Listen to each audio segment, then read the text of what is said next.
Hi అండి, welcome to Rupa Lavanya Swaralahari channel. ఈ ఛానల్లో మీరు వింటున్న కదా నా డెవిల్ గాడితో రొమాన్స్. ఈ స్టోరీలో ఈ భాగం వినబోయింది. ప్రీవియస్ పార్ట్స్ ఎవరన్నా మిస్ చేసి ఉంటే ముందు అవి వినండి ఫ్రెండ్స్. అలాగే ఫస్ట్ టైం ఛానల్ చూస్తున్న వాళ్ళు ప్లీజ్ లైక్ చేసి షేర్ చేసి సబ్స్క్రైబ్ చేసుకోండి. ఇంకా లేట్ చేయకుండా స్టోరీలోకి వెళ్ళిపోదాం. రోహన్, నీకు చిన్నప్పటి నుంచి తెలుసు, అతను కాకుండా ఇంకెవరైనా నీ లైఫ్లోకి వస్తే అసలు యాక్సెప్ట్ చేయగలవా? నీ హార్ట్ మీద చేయి వేసుకుని ఆలోచించి చెప్పు. కొత్త వ్యక్తి ఎలా ఉంటారో తెలీదు, పైగా మా అందరి నుండి దూరంగా వెళ్ళిపోవలసి రావచ్చు అనగానే మాయాకి మళ్ళీ టెన్షన్ స్టార్ట్ అవుతుంది. అలా ఆలోచిస్తూ ఉంటే అందుకే నేను చెప్పేది విను. ఒప్పుకో శ్యామ్, నా బంగారానివి కదూ, నీకు ఇంకొకటి కూడా చెప్పాలిరా అంటారు పూనం. ఏంటి అన్నట్టు చూస్తుంది మాయా. పప్ప చనిపోయాక మనకి ఎవరూ హెల్ప్ చేయలేదు. మీ ఇద్దరితో నేను ఎలా లైఫ్ లీడ్ చేయాలి అని చాలా టెన్షన్ అయిపోయాను. అప్పుడు సడన్ గా బీపీ వచ్చేసి పడిపోతే ఇక్కడ నుండి మన ఊరికి ఆగ మేఘాల మీద వచ్చారు జాహ్నవి ఆంటీ, ముఖేష్ అంకుల్. నా సిచ్యువేషన్ చూసి ఇంకేమీ ఆలోచించకుండా మీతో పాటు నన్ను కూడా ఇక్కడికి తీసుకువచ్చేసి నాకు జాబ్ చూసి అన్ని దగ్గరుండి చూశారు వాళ్ళిద్దరూ. జాహ్నవి ఆంటీ అంటే నా బెస్ట్ ఫ్రెండ్ కాబట్టి ఓకే, కానీ ముఖేష్ అంకుల్, ఆయనకి మనకి ఇవన్నీ చేయవలసిన అవసరం ఏముంది చెప్పు? అయినా కూడా నన్ను తన సొంత సిస్టర్లా ట్రీట్ చేసి ఎంతో హెల్ప్ చేశారు. మనం ఇప్పుడు ఇలా ఈ స్టేజ్లో ఉన్నాము అంటే ఖచ్చితంగా చెప్పొచ్చు వాళ్ళే రీజన్ అని.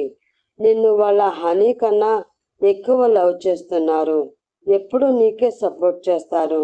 నీకు తెలియదా ఇదంతా? పూనం ఒక్క విషయం చెప్తూ అన్నీ అడుగుతూ ఉంటే అవన్నీ కళ్ళ ముందు మెదిలి ఆ రోజులు గుర్తు వస్తాయి. నిజమే, వాళ్ళ నాన్న చనిపోయాక ఎవరు చేరదీయలేదు. ఆంటీ వాళ్ళు లేకపోతే ఏమైపోయే వాళ్ళం? ఆంటీ అంకుల్కి నేనంటే ప్రాణం అనుకుంటుంది. ఇంకా రోహన్ వద్దు అని చెప్పడానికి మాయా దగ్గర 0.001% కూడా కారణం కనిపించలేదు.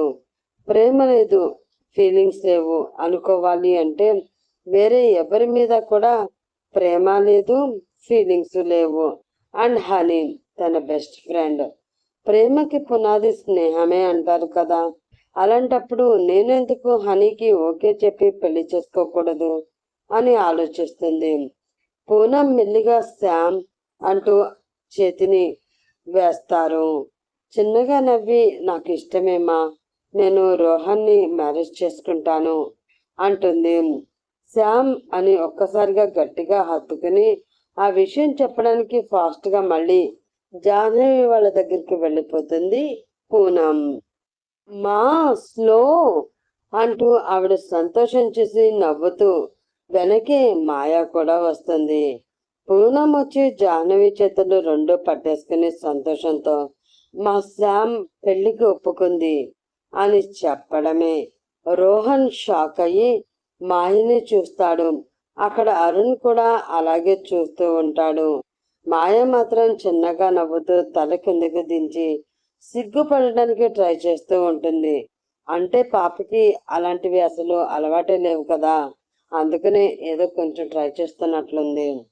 కానీ ఆంటీ అంటూ రోహన్ మళ్ళీ అనబోతూ ఉంటే తనే చెప్పింది హనీ బేటా, కావాలి అంటే తననే అడుగు అంటారు పూనం. ఇంకా నమ్మకం కుదరక మాయ దగ్గరికి ఫాస్ట్గా వెళ్ళి నిజంగా నీకు ఇష్టమేనా బుజ్జమ్మ, లేదంటే ఆంటీ నిన్ను ఫోర్స్ అంటుంటే లేదు లేదు నాకు నిజంగానే ఇష్టమే అని అంటుంది నవ్వుతూ. ఇంకా మొత్తం అందరూ చాలా హ్యాపీగా ఫీల్ అవుతారు. ఆల్రెడీ అరుణ్కి వెళ్ళవలసిన డేట్ ముందే ఉంది కాబట్టి గ్రాండ్గా వద్దు అని రోహన్ కూడా వద్దు అనడంతో జాహ్నవి వాళ్ళు క్రిస్టియన్స్ కాబట్టి చర్చిలో సింపుల్గా వాళ్ళ ఫ్యామిలీ ముందు మాత్రమే రింగ్స్ మార్చుకోవడానికి అందరూ ఒప్పుకుంటారు. ఇంకా షాపింగ్ కూడా స్టార్ట్ అవుతుంది. అన్ని అరుణ్, శ్యామ్, హనీ అంటూ పూనం చెప్పేసరికి ఓకే అంటూ ముగ్గురు కలిసే అన్ని చేస్తారు. పెళ్లి డేట్ కూడా ఫిక్స్ అయిపోతుంది. పెళ్లికి కావలసిన షాపింగ్ తో పాటు అరుణ్ అబ్రాడ్ కి వెళ్తున్నాడు కాబట్టి ఆ షాపింగ్ కూడా కలిసే చేస్తారు ముగ్గురు. ఫాస్ట్ గా అన్ని అయిపోతూ ఉంటే మాయకి టెన్షన్ కొంచెం పెరుగుతూ ఉంటుంది. అలా అని ఎవరికి చెప్పుకోలేని పరిస్థితి. రీతు, రేణు కూడా తనకి హెల్ప్ చేస్తూ ఉంటారు. అలా పెళ్లి రోజు కూడా రానే వస్తుంది. చర్చ. యాక్చువల్ గా పెళ్లి కూతురు తండ్రి చేయి పట్టుకుని పెళ్లి కూతురిని తీసుకుని వస్తారు లోపలికి. కానీ మాయా వాళ్ళ నాన్న లేరు కాబట్టి ముఖేష్ గారే మాయా చేయి పట్టుకోగా pure white marriage long frock లో మాయా ఆమె కుడి చెయ్యి ముఖేష్ గారు పట్టుకుంటే లోపలికి వస్తుంది మాయా. తనకి ఇంకో సైడ్ రీతు, రేణు కూడా నవ్వుతూ వస్తుంటారు లోపలికి. చర్చ్ ఫాదర్ నిల్చుంటే అరుణ్, పూనం ఒక పక్క, ఇంకో పక్క జాహ్నవి, రోహన్ నించుని వస్తున్న మాయని చూస్తూ ఉండిపోతారు. దివి నుండి దిగి వచ్చిన దేవకన్యలా కనిపిస్తూ ఉంటుంది వాళ్ళందరికీ. తన ప్రేమ నిజమై అవుతున్నందుకు రోహన్ చాలా సంతోషంగా చూస్తూ నవ్వుతూ ఉంటే ఎప్పుడూ ఏదో ఒక తింగర్ పని చేస్తూ అల్లరితో ఆట పట్టిస్తూ ఇల్లంతా తిప్పించే తన చిట్టి చెల్లికి అప్పుడే పెళ్లి అని అరుణ్ ఎమోషనల్ అవుతూ ఉంటాడు. ఇంకా పూనం గారి గురించి చెప్పనవసరమే లేదు. మాయా వాళ్ళ నాన్నగారే గుర్తు వస్తూ మీరు ఉంటే మన శ్యామ్ని ఇలా చూసి ఎంత హ్యాపీగా ఫీల్ అయ్యేవారో. అప్పుడే మన అమ్మాయికి పెళ్లి కూడా అయిపోతుంది. అరుణ్ కూడా సెటిల్ అయిపోయాడు. మీరు లేకపోయినా కూడా మన పిల్లలు దారి తప్పలేదు. మన అదృష్టం ఇలాంటి పిల్లలు ఉన్నందుకు అని కంట్లో నీళ్లు తిరుగుతూ ఉంటే కష్టంగా ఎవరి కంట పడకుండా, ముఖ్యంగా శ్యామ్ చూడకుండా తుడుచుకొని మళ్ళీ నవ్వుతూ ఎదురు వెళ్లి తీసుకువచ్చి రోహన్ పక్కన నిలబెడతారు పూనం. ముందుగా కాసేపు ప్రేయర్ చేసి అందరినీ కాపాడమని ఆ జీసస్ ని వేడుకొని అరుణ్ ఇచ్చిన రింగ్స్ అందుకుని పక్కనే నిల్చున్న మాయా, రోహన్లని నవ్వుతూ చూస్తారు అక్కడి చర్చ్ ఫాదర్. మీ ఇద్దరికి ఈ వివాహం సమ్మతమే కదా? వాళ్ళ పద్ధతిలో అడుగుతారు ఆయన ఇద్దరిని.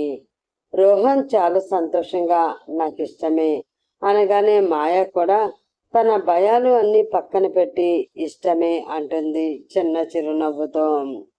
ఒకరికి ఒకరు రింగ్స్ మార్చుకోమని చెప్తే ఇద్దరు వాళ్ళ 2 ఫ్యామిలీస్ అలాగే మాయా ఫ్రెండ్స్ రీతు, రేణుల ముందు నవ్వుతూ రింగ్స్ మార్చుకుంటూ ఉంటారు. అందరూ గట్టిగా చప్పట్లు కొట్టి ఒకరినొకరు విష్ చేసుకుని ఫాదర్ కి కూడా చెప్పేసి మళ్ళీ ఇంటికి వచ్చేస్తారు. బయటికి వచ్చాక మాయా, రోహన్ ఒక కారులో కూర్చుంటే అరుణ్ డ్రైవ్ చేస్తాడు. ఇంకో కారులో ముఖేష్ గారు డ్రైవ్ చేస్తే వెనక జాహ్నవి, పూనం కూర్చుంటారు. రీతు, రేణు మళ్ళీ కలుస్తాం, ఈవినింగ్ వస్తామని ఎంత పిలిచినా కూడా వినకుండా వెళ్ళిపోతారు. చెప్పండి చెల్లెల్లి గారు, నెక్స్ట్ ప్లాన్ ఎక్కడికి? సరదాగా మిర్రర్లో నుండి చూస్తూ అడుగుతాడు అరుణ్. కానీ పెళ్లి వరకు ఓకే, కానీ ఆ తర్వాత జరిగే ప్రాసెస్ గురించి ఆలోచించని మాయాకి మళ్ళీ గుండె గతుక్కుమంటుంటే ఆలోచనలో ఉండిపోతుంది. అంటే పెళ్ళయ్యాక వీళ్ళు విషెస్ చెప్పుకుంటున్నప్పుడు అసలు ఏమైంది అంటే, హ్యాపీ మ్యారీడ్ లైఫ్ శ్యామ్ అంటూ ఒక పక్క రీతు, ఇంకో పక్క రేణు గట్టిగా గ్రూప్ హగ్ చేసుకుని చెప్తూ ఉంటారు ఇద్దరు ఒకేసారి. థ్యాంక్ యూ అంటూ శ్యామ్ కూడా హత్తుకుంటుంది ఇద్దరిని. సరిగ్గా అప్పుడే అలా హగ్ లో ఉండగానే ఏంటి బేబీ, మరి నెక్స్ట్ ప్రాసెస్ ఈ నైట్కేనా అని సరదాగా ఏడిపిస్తూ అడుగుతుంది రీతు. రేణుకి, మాయకి అర్థం అవ్వక ఏమంటున్నావే అని కొద్దిగా దూరం జరిగి అడుగుతారు. రీతు మాత్రం ముసిముసిగా నవ్వుతూ అదేనే పెళ్లి తర్వాత జరిగే అంటుంది ఒకలాగా ఫేస్ ఎక్స్ప్రెషన్ పెట్టి. రేణుకి బల్బు వెలిగి శ్యామ్ ఫేస్ చూస్తే ఇంకా బ్లాంక్ ఫేస్ తోనే చూస్తూ ఉండిపోతుంది పిచ్చి మాయ. పాపం మన మాయకి ఎప్పుడు ఇంతే, మన డెబిల్ బాబుతో పెళ్ళైనప్పుడు కూడా ఇలాగే. ఇది ఒక ప్రాసెస్ ఉంటుంది అని కూడా ఆలోచించదు. ఉట్టి తింగరి మాలోకం.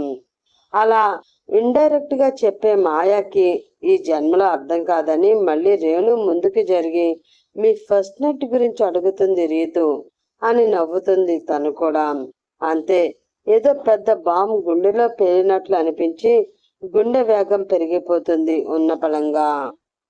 రీతు అని కోపంగా ఒక అరుపు అరిచేసరికి దెబ్బకి ఇద్దరు సైలెంట్ అయి, శామ్ కూల్, సరదాగా అడిగాంలే తల్లి, నువ్వు మా మీద ఇప్పుడు పానీపట్టు యుద్ధం లాంటివి ప్రకటించకు అని తన ఫేస్ చూసి గుటకలు మింగుతూ చల్లగా అక్కడి నుంచి జారుకుంటారు. ఇంక ఇంటికి రమ్మని ఎంతమంది పిలిచినా మళ్ళీ వస్తామంటూ ఎస్కేఫ్.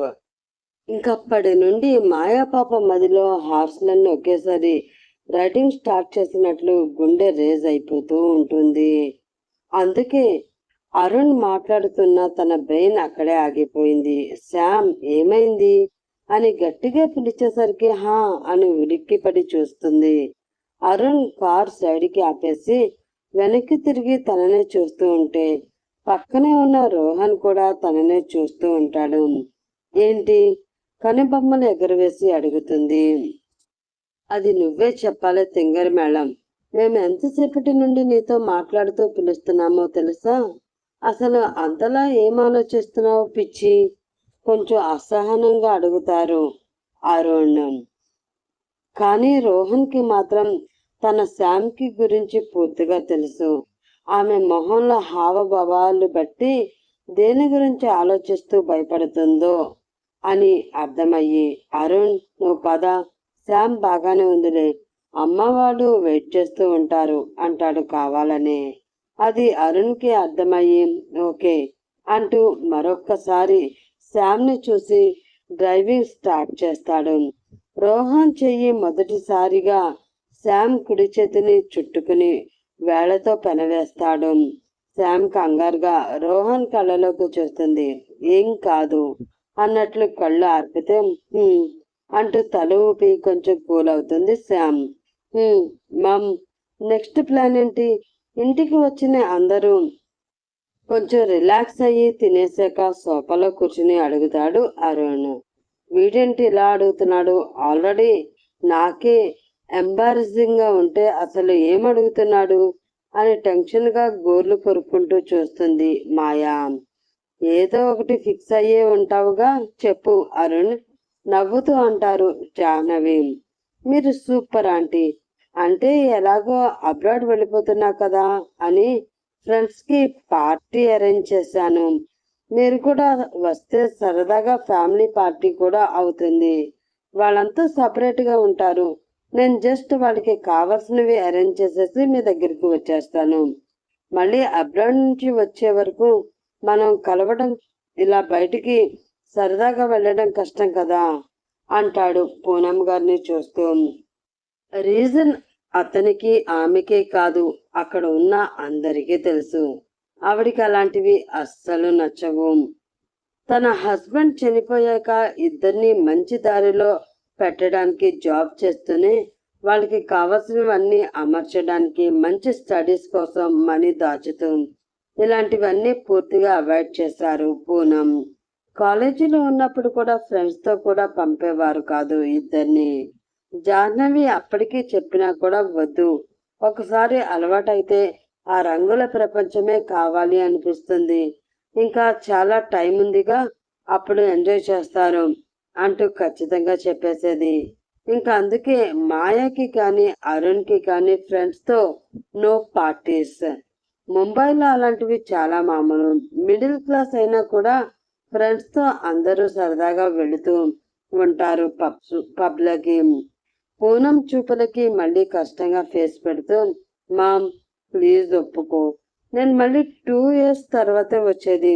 పైగా ఈరోజు మన శామ్ పెళ్ళి, ఎలాగో మ్యారేజ్ సింపుల్గా చేసేసాం, అట్లీస్ట్ చిన్న పార్టీ కూడా చేసుకోవద్దు అంటే ఎలా? వాళ్ళకి కూడా మెమరబుల్గా ఉండాలిగా అంటూ ఎమోషనల్గా లాక్ చేస్తాడు అరుణ్. వెంటనే పూనంకి కూడా నిజమే అనిపించి, జాహ్నవి ఏమంటావ్ అని అడుగుతుంది. ఆవిడ ముఖేష్ గారి వైపు చూడగానే ఆయన చిన్నగా నవ్వి వెళ్దాం అంటారు. అలా అనగానే ఇంకా అందరూ మళ్ళీ ఆ నైట్కి పబ్ కోసం రెడీ అవడానికి వెళ్ళిపోతారు. ఈ ఫస్ట్ నైట్లు లాంటివి ఇప్పట్లో నా వల్ల కాదు. దీని గురించి ముందు ఎలా అయినా హనీతోనే మాట్లాడాలి అని ఆలోచిస్తూ ఉంటుంది మాయా. మరి పబ్లో డెవిల్ వస్తే, అంటే డెవిల్కి మాయా ముందే తెలుసా? అందుకే ఆ రోజు తనని పట్టుకోవడానికి మోడల్ అనుకుంటూ డ్రెస్ చేంజ్ చేస్తున్నా కూడా మిగతా అమ్మాయిలని ట్రీట్ చేసినట్లు మాయతో బిహేవ్ చేయకుండా కోపంగా రియాక్ట్ అవ్వలేదా? ఈ ప్రశ్నలన్నింటికి సమాధానం తెలియాలి అంటే నెక్స్ట్ పార్ట్ కోసం ఎదురు చూస్తూ ఉండండి ఫ్రెండ్స్. త్వరగా నెక్స్ట్ పార్ట్తో మీ ముందుకు వచ్చేస్తాను. అప్పటి వరకు bye bye, have a nice day.